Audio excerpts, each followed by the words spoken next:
sou Fernanda Manzan, psicóloga. Já nos conhecemos na aula de boas-vindas e estamos aqui agora para iniciar o curso de escuta especializada e depoimento especial, a escuta de crianças, adolescentes, vítimas ou testemunhas de violências, promovido pelo CESAM, o Centro de Estudos em Saúde Mental. E aqui, nesse título que está aqui, o título deste curso, ele já nos diz muito.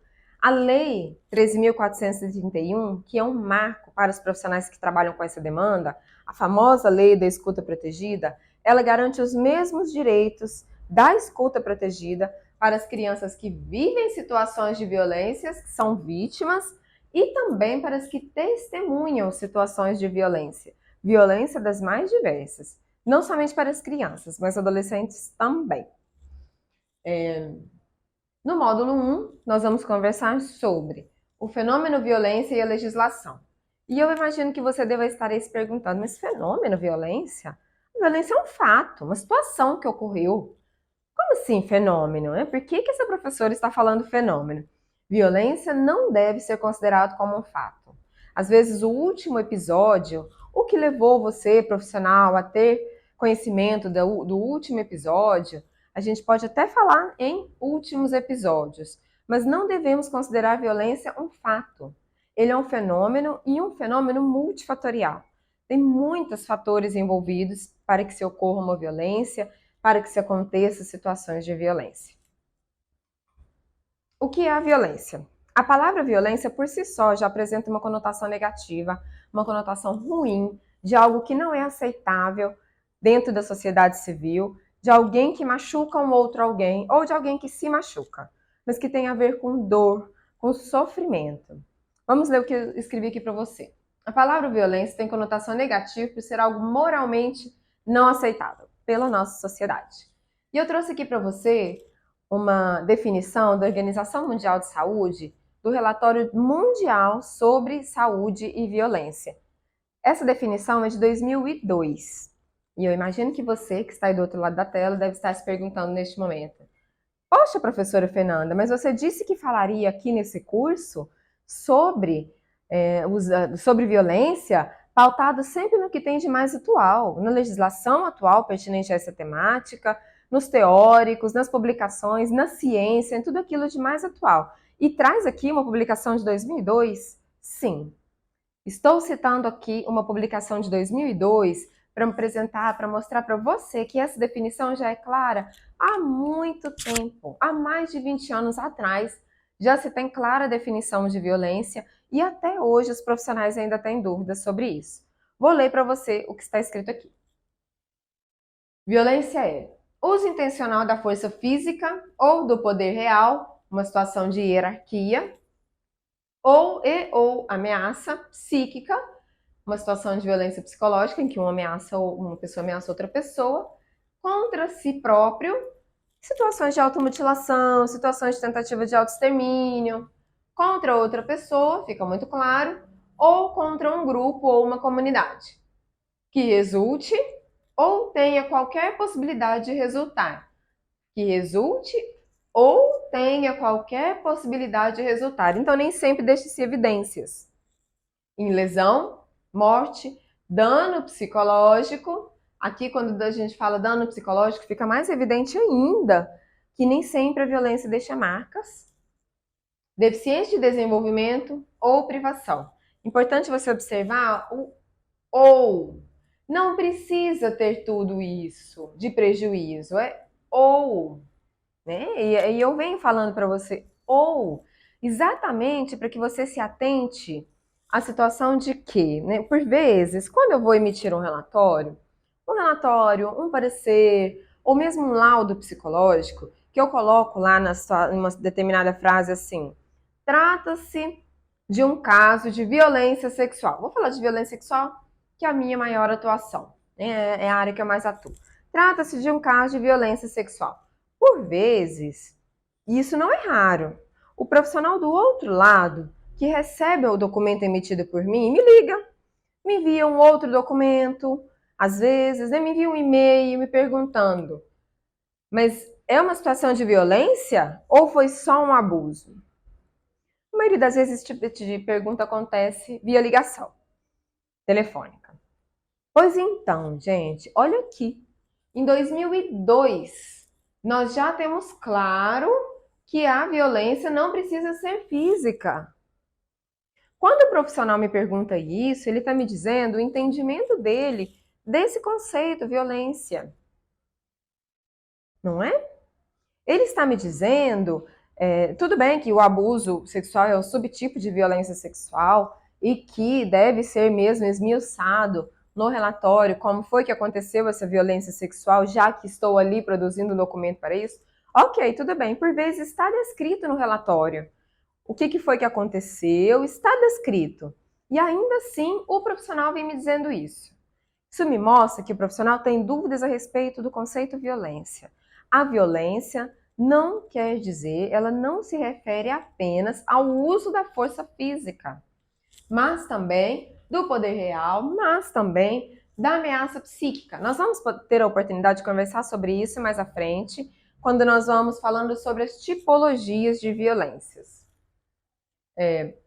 Violência é um fenômeno complexo, como nós já conversamos aqui, que envolve fatores sociais, ambientais, onde aquela criança, aquele adolescente está inserido, onde ele passa a maior parte do dia dele, quais são as crenças daquela comunidade, daquela cidade, o que eles entendem como aceitável, como não aceitável, que a gente entra também no cultural, né? O que é aceitável, o que não é aceitável, o que é comum, o que não é comum, onde aquela criança está quando ela não está na escola. E aí nós estamos falando aqui de políticas públicas, mas nós vamos conversar disso mais à frente. Fatores sociais, ambientais, culturais, econômicos. Quanto menor o acesso à renda mínima, nós sabemos que quanto menor o acesso à renda, maior a situação de vulnerabilidade de uma família, consequentemente de uma criança ou de um adolescente que faça parte dessa família. Então, condições econômicas desfavoráveis, sim, tornam determinado ambiente mais vulnerável, sim, mas isso não é condição essencial para que aconteça uma situação de violência. E políticos, fatores também políticos. E quando eu falo político, eu não estou falando de política partidária, eu estou falando de políticas públicas. Que tipo de política pública, quais as políticas públicas aquela criança, aquele adolescente, aquela família tem acesso naquela determinada região da cidade? O que há disponível para aquela criança além da rua, no momento em que ela está no contraturno escolar? De manhã ela está na escola e à tarde, onde ela está? Existem atividades de profissionalização para adolescentes ali no território? Existem cultura, lazer? Existe atividade esportiva? Existe algum tipo de política pública voltada para aquela criança ou adolescente que favoreça o desenvolvimento dela? Então nós precisamos pensar nisso enquanto profissionais atuantes com crianças e adolescentes. Ou não, ou lhe resta somente a rua. Pior, aquela criança tem acesso à escola, porque tem crianças, tem adolescentes que nem isso, que por vezes não tem acesso nem à escola ali no seu território, ela precisa ir para um outro território mais distante e por vezes ela tem esse acesso dificultado, né? Ela tem acesso à saúde, a equipamentos de saúde mental que ofereça o cuidado em saúde mental também diante de uma dificuldade. Então, olha quantas coisas nós precisamos pensar quando nós vamos falar em políticas públicas. Dizer que uma determinada criança vive uma situação de vulnerabilidade e isso é o acaso? Não é o acaso. Por isso é um fenômeno complexo e que envolve todos esses fatores e muitos outros. Acontece no mundo todo, não é algo exclusivo do Brasil. Apesar do Brasil ter números altíssimos e uma situação vergonhosa, mas é a nossa realidade, nós conversaremos sobre isso nas próximas aulas. E atinge pessoas de todas as idades. Aqui, neste curso, nós vamos conversar sobre as crianças e adolescentes, vítimas ou testemunhas de violências, das mais diversas. Mas violência não é algo que atinge apenas crianças e adolescentes, nós sabemos disso. Independente de condições sociais, econômicas, escolaridade, nacionalidade, religião, raça ou sexo. Professora Fernanda, Mas você me falou que nós precisamos observar esses fatores todos aqui. Aqui embaixo você está me dizendo que acontece mesmo quem tem condições sociais, econômicas, escolaridade, nacionalidade. Sim, não é condição essencial, não é condição essencial ter uma condição econômica desprivilegiada.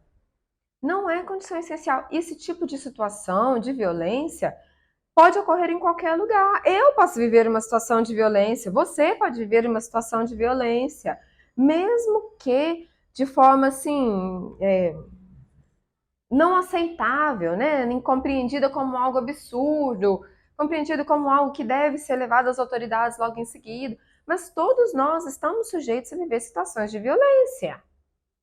Portanto, eu venho falar isso aqui para você, né, que tudo isso pode acontecer, porque você pode ouvir isso, pode ouvir relatos de violência de lugares, de pessoas e em lugares improváveis. E independente se é algo imaginável por você ou não, é preciso cuidar.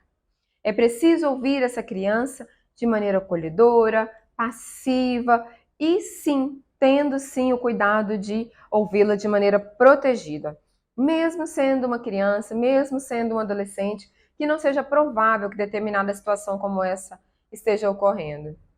É raro, né? É muito raro. Nós vemos o conselho tutelar atuando dentro dos grandes condomínios. Porque por vezes não chegam as denúncias a ele. Não que o conselho não vá, ele vai. Mas por vezes não chegam as denúncias. Será que lá não acontecem essas coisas? Né?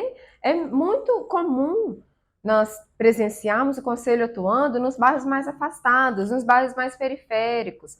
Nós temos que observar essa questão das políticas públicas, o acesso a políticas públicas, renda mínima, moradia, enfim, tudo que nós já falamos e ainda falaremos mais. Mas não quer dizer que outras crianças e outros adolescentes também não necessitem da proteção e do olhar atento dos profissionais que atendem crianças e adolescentes. Seja na rede particular, seja na rede pública, seja em uma escola particular, seja em uma escola pública, seja dentro de um CRAS, de uma unidade de atenção à saúde. Atenção, é isso que nós precisamos oferecer, é isso que nós precisamos ter ali, estar atentos a todo e qualquer sinal de violência. Bom,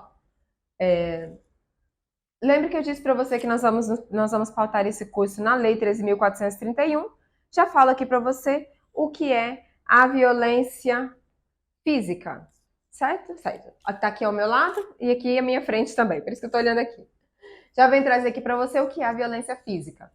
De acordo com a Lei 13.431, de 2017, a violência física pode ser entendida como a ação infligida à criança ou adolescente que ofenda a sua integridade ou saúde corporal, ou que lhe cause sofrimento físico no corpo. É no corpo que tudo isso acontece, a violência física. Olha exemplos: lesões corporais e tortura, uso da força com o objetivo de ferir, deixando ou não marcas evidentes, murros, tapas, agressões com diversos objetos, queimaduras por objetos líquidos, quentes, entre outros. Bom, a violência física é muito simples da gente descrever, é algo no corpo físico. Pode deixar marca ou não. A ausência de hematomas não quer dizer que não houve uma situação de violência. Violência psicológica, todos esses xingamentos aqui são exemplos de situação de violência psicológica. Olha o que essa lei traz para nós. É toda ação ou omissão que causa ou visa causar dano à autoestima, à identidade ou ao desenvolvimento da pessoa que a sofre. Toda ação ou omissão. Olha só a fala nessa lei. Né? Não é somente aquilo que eu digo, mas aquilo também que eu permito que aconteça ali ao meu lado. Situações de bullying, por exemplo, é uma situação de violência psicológica. Uma situação de alienação parental é uma situação de violência psicológica. Exemplos assim típicos comuns, né? Para você já ir visualizando xingamentos, humilhações, tudo isso é são situações, né? São exemplos de situações de violência psicológica. Violência institucional. E aí eu vou deixar a violência institucional para falar com você junto com a violência sexual na próxima aula, porque é bem polêmico tudo isso. Voltamos já já.